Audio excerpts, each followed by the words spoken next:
Hello everybody, welcome back to my channel making needers. बेटा इसमें मैं आपको प्लांट किंगडम के क्वेश्चंस कराने वाली हूँ। इसमें टोटल आपके 20 क्वेश्चंस होंगे जो आपके क्वेश्चंस पूछे जा सकते हैं। वैसे ही क्वेश्चंस मैं आपको लेके आई हूँ। आप चाहे नीट का एग्ज़ाम देने वाले हो या फिर नर्सिंग का या फिर एम्स नर्सिंग का, इवन किसी भी स्टेट का भी एग्ज़ाम देने वाले हो नर्सिंग का और नीट का भी, तो आपसे आप इससे प्रैक्टिस कर सकते हो। ठीक है, तो पहला क्वेश्चन ज़्यादा देर ना करते हुए हम पढ़ लेते हैं। Natural system of classification was based upon. जो नेचुरल सिस्टम ऑफ क्लासिफिकेशन है वो किस पे बेस्ड था हमारा, तो वो बताना है। तो आपका स्ट्रक्चरल एम्ब्रियोलॉजी पे, फाइटोकेमिस्ट्री पे या फिर एनाटॉमी पे। तो हमारा जो आंसर क्या हो जाएगा, इसका आंसर हो जाएगा आपका ऑल ऑफ दीज। AOT सही आंसर हो जाएगा। ठीक है, ऑल ऑफ दीज इसका फुल फॉर्म है। नेक्स्ट क्वेश्चन है आपका 2, कह रहे हैं phylogenetic system of classification is based upon. वर्गीकरण की फाइलोजेनेटिक प्रणाली पर आधारित है। क्या आधारित है, तो आपको बताना है। इसका आंसर क्या हो जाएगा आपका इवोल्यूशनरी रिलेशनशिप ऑफ ऑर्गेनिजम्स। जीवों का विकासवादी संबंध फाइलोजेनेटिक कहलाता है। आपने पढ़ा भी होगा अपनी NCERT में कि phylogenetic system of classification based होता है इवोल्यूशनरी रिलेशनशिप ऑफ ऑर्गेनिज्म पे। नेक्स्ट क्वेश्चन है आपका phylogenetic system of classification was given by. वर्गीकरण की फाइलोजेनेटिक प्रणाली किसके द्वारा दी गई थी, तो वो कौन थे साइंटिस्ट।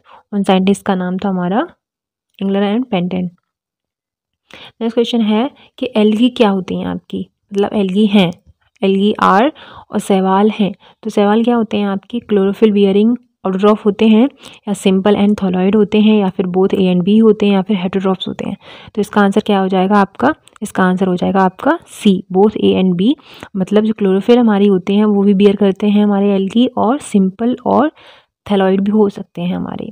नेक्स्ट क्वेश्चन देखिए 5th कह रहे हैं आपसे कि एल्गी अकर्स इन ऑन। जो हमारे शैवाल होते हैं वो कहाँ पर पाया जाता है, तो वो फ्रेश वाटर में पाए जाते हैं या फिर मैराइन वाटर में पाए जाते हैं या फिर मॉइस्ट स्टोन्स में भी पाए जाते हैं या फिर मॉइस्ट सॉइल एंड वुड में पाए जाते हैं या फिर ऑल ऑफ दीज। तो इसका आंसर क्या हो जाएगा ऑल ऑफ दीज। आपकी जो एल्गी होती हैं वो हर जगह आपको मिल जाएंगी, चाहे फ्रेश वाटर हो, चाहे मैराइन वाटर हो, चाहे मॉइस्ट स्टोन्स हों, चाहे मॉइस्ट सॉइल हो या फिर वुड हो।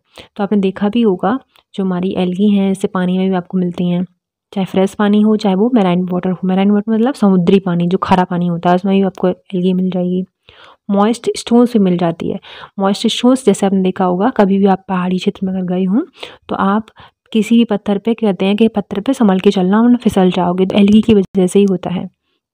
और एल्गी क्योंकि आपकी मॉइस्ट होती है, मॉइस्ट एरिया में ज़्यादा पनपती है और चिकनी भी होती है एकदम स्लाइम सी, तो इससे हम फिसल भी जाते हैं। तो चाहे या फिर आपकी मॉइस्ट मतलब जो नम आपकी मिट्टी होती है उसमें भी आपको पाई जा सकती है। और लकड़ी भी, इवन अगर थोड़ी सी भी गीली हो जाए लकड़ी और वो पड़ी रहे लगभग मतलब महीने, 4 महीने, 6 महीने, तो वो वहाँ पे भी आपकी एल्गी प्रेजेंट हो जाती है। क्वेश्चन देखिए नेक्स्ट क्वेश्चन आपका the members of algae reproduce by. शैवाल के सदस्य प्रेजेंट करते हैं तो वेजिटेटिव मेथड से या फिर एसेक्सुअल मेथड से या फिर सेक्सुअल मेथड से या फिर ऑल ऑफ दिस से। तो इसका आंसर क्या हो जाएगा आपका, इसका आंसर हो जाएगा D। मतलब सभी हमारे जो मेथड हैं वो हमारी जो एल्गी होती है वो प्रोड्यूस कर पाती है, चाहे वो वेजिटेटिवली करे, चाहे एसेक्सुअल मेथड से करे या फिर सेक्सुअल मेथड से करे। सारे ही जो मेथड होते हैं एल्गी रिप्रोड्यूस कर पाती है। ठीक है, एक चीज़ देख लीजिए, जो वेजिटेटिव हमारा प्रोडक्शन होता है वनस्पति विधि से वो हमारा बाई फ्रेगमेंटेशन होता है। ठीक है, बाई फ्रेगमेंटेशन। ठीक है, और जो हमारा एसेक्सुअल रिप्रोडक्शन होता है वो होता है बाई स्पोर्स।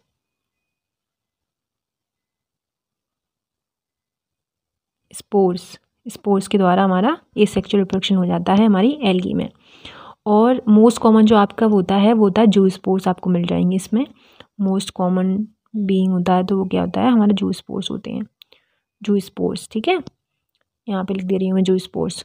और बाकी हमारे जो होते हैं फ्लैजिलेटेड होते हैं और मोटाइल हो सकते हैं, तो वो हमारी आपको मिल जाएंगे। जैसे सेक्सुअल रिप्रोडक्शन हो जाता है उसमें आपको फ्यूजन ऑफ 2 गैमेट्स होने चाहिए, जिसमें वो नॉन मोटाइल भी हो सकता है, मोटाइल भी हो सकता है, एक नॉन मोटाइल और दूसरा मोटाइल भी हो सकता है, या दोनों नॉन मोटाइल भी हो सकते हैं, या फिर एक नॉन फ्लैजिलेटेड और एक नॉन मोटाइल भी हो सकता है, और आपके फ्लैजिलेटेड भी हो सकते हैं। तो ये सारे आपके सेक्सुअल रिप्रोडक्शन में मिल जाते हैं। तो आपकी तीनों ही जो क्या हैं रिप्रोडक्शन है वो हो जाती है हमारी एल्गी में, जिसमें आपके मिल जाएंगे। देखिए, जिसमें साइज सिमिलर होता है तो उसको हम आइसोगैमस बोल देते हैं, और जिसमें फ्यूजन ऑफ 2 गैमीट्स होते हैं लेकिन डिसिमिलर इन साइज होते हैं तो उनको हम बोल देते हैं एनाइसोगैमस। और जिसमें आपके जो वो होते हैं, फ्यूजन होता है बिटवीन वन लार्ज और नॉन मोटाइल, एक लार्ज होगा गैमीट और एक नॉन मोटाइल होगा, मतलब स्टैटिक होगा। तो फीमेल गैमीट है सिमिलर, मोटाइल गैमीट ट्रांसफर हो जाते हैं, उसको हम oogamous बोल देते हैं। तो आपकी जो जितने भी तीनों टाइप की जो रिप्रोडक्शंस हैं वो हमारी एल्गी में हो जाते हैं, ठीक है। नेक्स्ट क्वेश्चन देखिए, अगार इज ऑब्टेन्ड फ्रॉम, अगार कहाँ से ऑब्टेन होता है? तो अगार हमारा कहाँ से ऑब्टेन होता है? हमारा जेलिडियम से। आपने पढ़ा होगा क्लेस्रीडिया और जेलिडियम, जिसमें आपने पढ़ा होगा जिसमें जेलीज बनती हैं, हम खाते भी हैं उन जेलीज को, तो उसको हम पढ़ लेते हैं। ये हमारी दो एल्गी होती हैं जो हमारी जेलिडियम और ग्लिसरीडिया, ये आपकी दो एल्गी होती हैं, ठीक है। नेक्स्ट क्वेश्चन है, उससे हमें अगार मिलता है। नेक्स्ट क्वेश्चन है आपका कि ये देखिए, अभी आपसे पूछे कि ये तीनों जो एल्गी हैं, ये वाली तीनों एल्गी वो कौन सी एल्गी हैं, मतलब ग्रीन एल्गी हैं या फिर ब्राउन एल्गी हैं या फिर आपकी रेड एल्गी हैं। तो आपको बताना है कि ये तीनों आपकी क्या हैं, ग्रीन एल्गी हैं। स्पायरोगारा हुआ, क्लोरोला हुआ या फिर आपका हीलोथ्रिक्स हुआ, ये आपकी तीनों ही क्या हैं बेटा, तीनों आपकी क्या हैं बताइए, ग्रीन एल्गी हैं, ये आपको याद रखना है, ठीक है। बाकी आपकी कुछ ब्राउन एल्गी भी होती हैं, जैसे ब्राउन एल्गी यहाँ पे लिख दे रही हूँ मैं, ब्राउन एल्गी। ब्राउन एल्गी से कौन सी याद रखनी है आपको, एक होता है फ्यूकस, आपने पढ़ा होगा फ्यूकस, दूसरा आपका है लेमिनेरिया, लेमिनेरिया, ठीक है, और डिक्टियोटा, और आपका ब्राउन एल्गी हो गया। फिर आपकी रेड एल्गी आती है, तो रेड एल्गी में आपका मिल जाएगा आपको पोरफायरा होता है एक, पोरफायरा और पॉलीसिफोनिया, पॉलीसिफोनिया, ठीक है। इनमें भी आपके पिगमेंट प्रेजेंट होते हैं, तो ये आपके एग्जाम्पल हो गए, ये हो गए आपके blue algae, sorry brown algae के, और ये हो गए आपके रेड एल्गी के, ठीक है। तो इनमें भी पिगमेंट पाया जाता है, जिसके कारण ये रेड, ब्लू और ग्रीन होती हैं। तो पिगमेंट कौन से होते हैं, तो देखो इसमें जो हमारा ग्रीन एल्गी होता है उसमें आपके क्लोरोफिल, यहाँ पे क्लोरोफिल लिख दे रही हूँ मैं, क्लोरोफिल ए और बी होते हैं। और हमारा जो ब्राउन एल्गी होता है, ब्राउन एल्गी, उसमें हमारे क्लोरोफिल ए एंड सी होते हैं। और हमारा जो रेड एल्गी होता है उसमें हमारा क्लोरोफिल ए एंड डी होते हैं। तो ये आपके तीन टाइप के पिगमेंट होते हैं जिनसे डिसाइड होता है एल्गीज का कलर, कि वो ब्राउन होंगी, रेड होंगी या फिर ग्रीन होंगी, ठीक है। अब नेक्स्ट देखिए क्वेश्चन, नेक्स्ट क्वेश्चन आपका, the members of chlorophyceae are commonly called, जो मेंबर्स होते हैं क्लोरोफाइसी के वो उनको हम क्या बोलते हैं। तो क्लोरोफाइसी के आपको पता है, मैंने अभी भी आपको बताया कि हमारी जो रेड एल्गी होती है उसको हम क्लोरोफाइसी बोलते हैं, क्लोरोफाइसी, ठीक है। अगर मैंने रेड एल्गी कह दिया हो तो थोड़ा हो गया, निकल गया वो मुँह से मेरे से। ग्रीन एल्गी जो होती है उसको हम क्या बोल देते हैं, क्लोरोफाइसी। रेड एल्गी को हम बोलते हैं रोडोफाइसी, रोडोफाइसी आप लगा लेना पीछे। और जो ब्राउन एल्गी होती है उसको हम क्या बोल देते हैं बेटा, फियोफाइसी, फियोफाइसी आप लगा लेना फाइसी पीछे, ठीक है।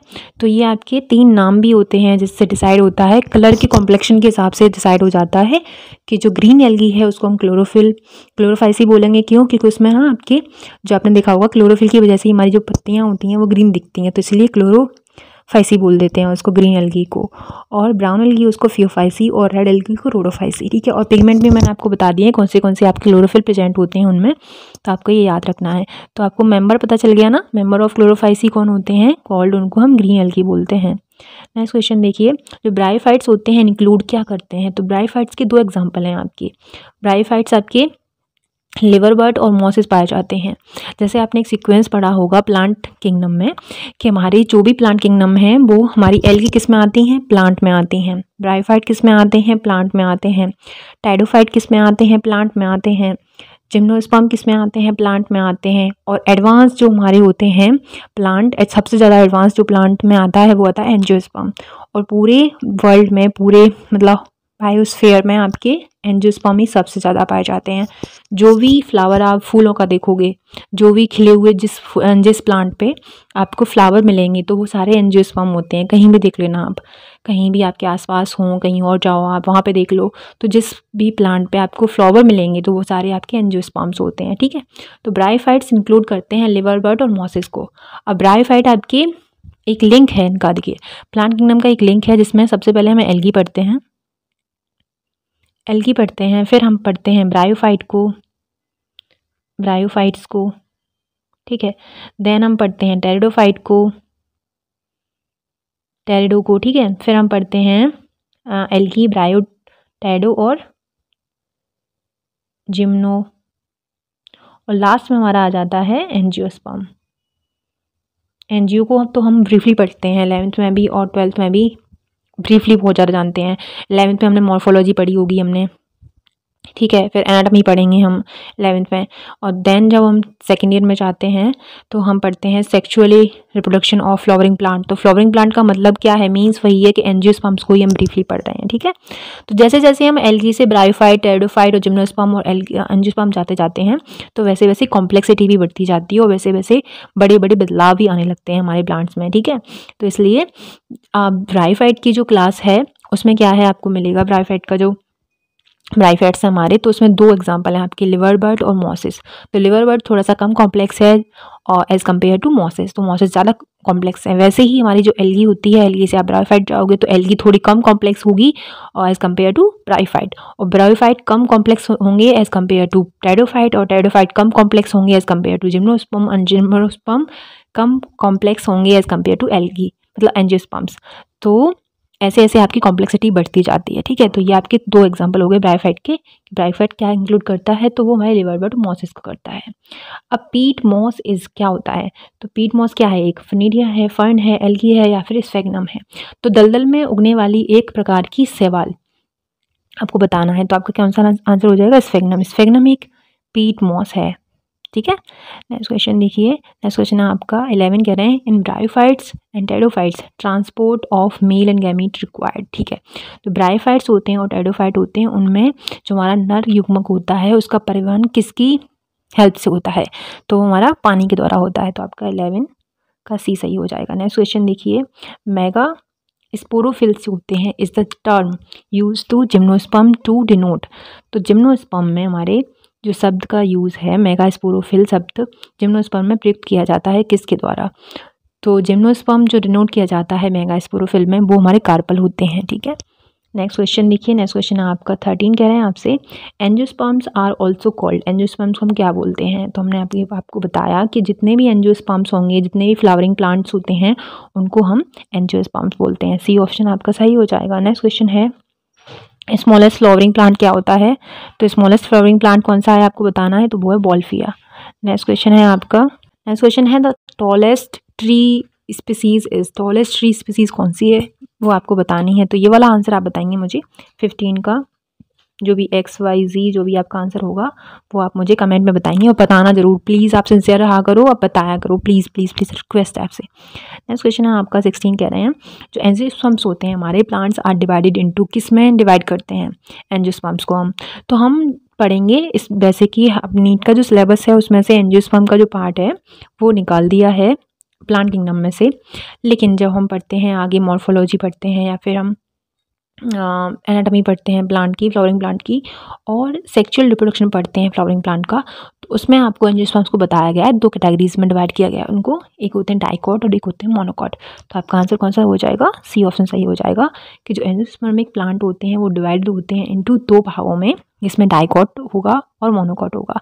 डाइकॉट वो होते हैं जिनमें आपकी 2 कॉट मिलेंगे, उनको 2 कॉटिलेडन आपको प्रेजेंट होंगे, जैसे कि आपकी दालें होंगी, सारी पल्सेस आपकी डाइकॉट होती हैं।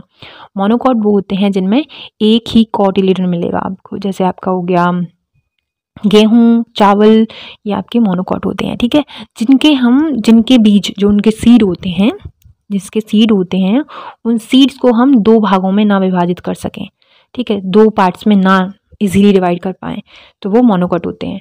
और जिनको हम 2 भागों में डिवाइड कर सकते हैं, मतलब इजीली डिवाइड हो जाएगा, जैसे मटर का दाना होता है वो इजीली डिवाइड हो जाता है, अपने आप से ही फुला दो उसको और आप कर सकते हो। चने का दाना होता है उसको आप इजीली कर सकते हो, तो वो 2 भागों में, मतलब डाइकॉट मतलब 2 कॉटिलेडन, तो इसको हम डाइकॉट बोलते हैं। मोनो मतलब एक, मोनो कॉटिलेडन, कॉटिलेडन मतलब एक बीज, तो वो एक बीज हो गया जिसको हम डिवाइड नहीं कर सकते, तो वो मोनोकॉट कहलाता है, ठीक है। नेक्स्ट क्वेश्चन है आपका 17, कह रहे हैं आपसे कि reproductive part of angiospermic plants are, जो एंजियोस्पर्म्स होते हैं उनके पौधों के प्रजनन भाग हैं कौन से, तो स्टैमेन और पिस्टिल और बोथ ए एंड बी। तो स्टैमेन पिस्टिल दोनों ही होते हैं, क्योंकि आपके एंजियोस्पर्मिक प्लांट होते हैं वो मोस्टली आपके बाइसेक्चुअल मिलते हैं, तो आपको इसमें स्टैमेन भी मिल जाएगा और पिस्टिल भी मिल जाएगा, तो आपके दोनों ऑप्शन आपके सही हो जाएंगे। ठीक है, नेक्स्ट क्वेश्चन देखिए, a typical angiospermic embryo sac is usually, जो टिपिकल एंजियोस्पर्मिक आपका एम्ब्रियो सैक होता है वो यूजुअली क्या रखता है, तो उसके पास में 7 सेल्ड और 8 न्यूक्लियाई होते हैं। ठीक है, 7 सेल्ड और 8 न्यूक्लियाई होते हैं। कैसे होते हैं मैं आपको बता देती हूँ। जैसे मान के चलो ये आपका एक एम्ब्रियो सैक है एंजियोस्पर्म का, तो आपको मिलेंगे यहाँ पे 3 एंटीपोडल सेल्स।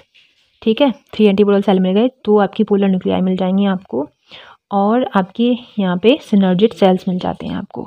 ठीक है, तो ये आपके क्या हो गए, ये सिनर्जिड सेल्स हो गए। तो यहाँ पे आपके 1 2 3 4 5 6 7 8 ये आपके कितने हो गए, 8 न्यूक्लियाई हो गए। और 7 सेल कौन सी हैं, 1 2 3 4 5 6 और 7 जो पूरा होता है ये एक सेल्ड है, तो यहाँ पे 7 सेल्ड आपकी मिल जाते हैं, तो ये आपके क्या कहलाते हैं, 7 सेल्ड 8 न्यूक्लियाई। ठीक है, नेक्स्ट देखिए क्वेश्चन, नेक्स्ट क्वेश्चन है आपका, pollen tube carries, pollen tube क्या कैरीज करते हैं, तो पॉलन ट्यूब क्या करते हैं बेटे आपके, वो 2 मेल गैमेट्स कैरी करते हैं। डबल फर्टिलाइजेशन अगर कहाँ होता है, तो आपका एंजियोस्पर्म में डबल फर्टिलाइजेशन होता है, जिसमें आपको पेन पढ़ा होगा आपने, PEN, और एक पढ़ा होगा आपने जो आपका 2 मेल गैमेट होते हैं ना, तो एक गैमेट कट जाता है फ्यूज उसके साथ में पोलर न्यूक्लियाई के साथ में और एक पूरे सेल के साथ में, तो आपका डबल फर्टिलाइजेशन ऐसे हो जाता है। Thank you so much for watching, bye, take care.